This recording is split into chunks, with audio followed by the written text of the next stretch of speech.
بسم اللہ الرحمن الرحیم۔ السلام علیکم پیارے دوستو، آپ کے بیمار ہونے کا ذمہ دار کون ہے؟ آج کی یہ ویڈیو ہمارے اسی ٹاپک پر ہے۔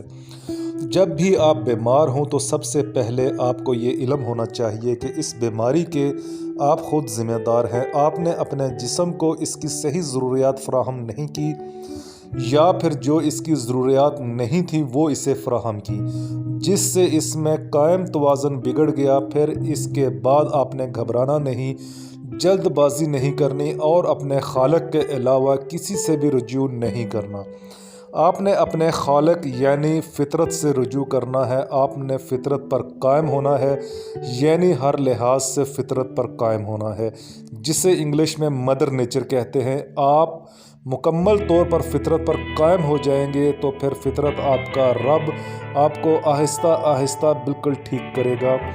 آپ کی بیماری جڑ سے ختم ہو جائے گی، خواہ وہ کیسی ہی اور کتنی ہی بڑی بیماری کیوں نہ ہو، کیونکہ فطرت آپ کا رب ہے۔ فطرت نے آپ کو خلق کیا، اس لیے صرف اور صرف فطرت ہی ہے جسے علم ہے کہ آپ کی ضروریات کیا ہیں۔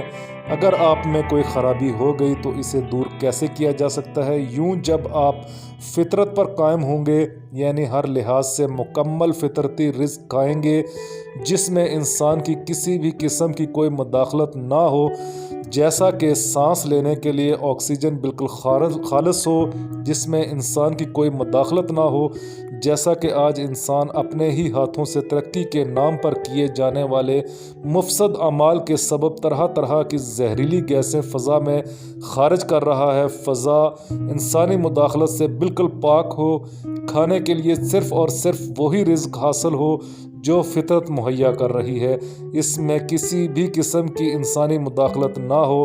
پھر پینے کے لیے پانی بھی مکمل طور پر فطرتی ہو، اس میں بھی کسی قسم کی کوئی انسانی مداخلت نہ ہو۔ تو جب آپ فطرت پر قائم ہوں گے تو آہستہ آہستہ آپ بالکل ٹھیک ہو جائیں گے۔ آپ میں بیماری کا نام و نشان تک مٹ جائے گا۔ اب آئیں ادویات کی طرف کہ تمام کی تمام ادویات کس طرح دھوکہ ہے، دجل ہے، کس طرح جلتی پر تیل ڈالنے کے مترادف ہے۔ جتنی بھی ادویات ہیں جو آج ٹیکنالوجی سے خلق کی جا رہی ہیں، تمام کی تمام مصنوعی ادویات جنہیں ایلوپیتھی کا نام دیا جاتا ہے، یہ تمام کی تمام ادویات منشیات ہیں۔ اس کا کام ہوتا ہے آپ کے جسم میں متعلقہ حصے کو نشہ زدہ کر دینا، یعنی جسے آپ سن کر دینا کہتے ہیں، جس سے ہوتا یہ ہے کہ بیماری یعنی خرابی اپنی جگہ پر موجود ہوتی ہے لیکن اس کا احساس ختم ہو جاتا ہے۔ یوں اس کا نتیجہ یہ نکلتا ہے، آپ سمجھ رہے ہوتے ہیں کہ بیماری ختم ہو گئی کیونکہ آپ کو اس کا احساس ہی نہیں ہوتا، لیکن بیماری اپنی جگہ موجود ہوتی ہے، اور نہ صرف اپنی جگہ موجود ہوتی ہے بلکہ وہ بڑھتے بڑھتے اتنی بڑھ جاتی ہے کہ پھر اچانک ایک بڑی بیماری کی صورت میں ظاہر ہوتی ہے، جس سے آپ کو ناقابل تلافی نقصان کا سامنا کرنا پڑتا ہے۔ پھر اس سے بھی بڑا دجل یہ ہوتا ہے کہ ہوتی تو وہ پرانی بیماری ہے جو ناسور بن چکی ہوتی ہے، لیکن آپ کو بتایا جاتا ہے کہ یہ ایک نئی بیماری ہے، حالانکہ وہ کوئی نئی بیماری نہیں ہوتی بلکہ وہی پرانی بیماری ہوتی ہے جس کے علاج کے نام پر آپ نے ڈاکٹر سے رجوع کیا اور دوائی کے نام پر منشیات لینے سے آپ کو اس بیماری کا احساس نہ رہا۔ جنہیں آپ ڈاکٹرز کا نام پر اپنے مسیحا سمجھتے ہیں، یہ لوگ آپ کے مسیحا نہیں بلکہ مسیحا کے روپ میں آپ کے دشمن ہیں۔ ان کو خود بھی نہیں علم ہوتا کہ یہ آپ کو دوائی کے نام پر کیا کھانے کو دے رہے ہیں۔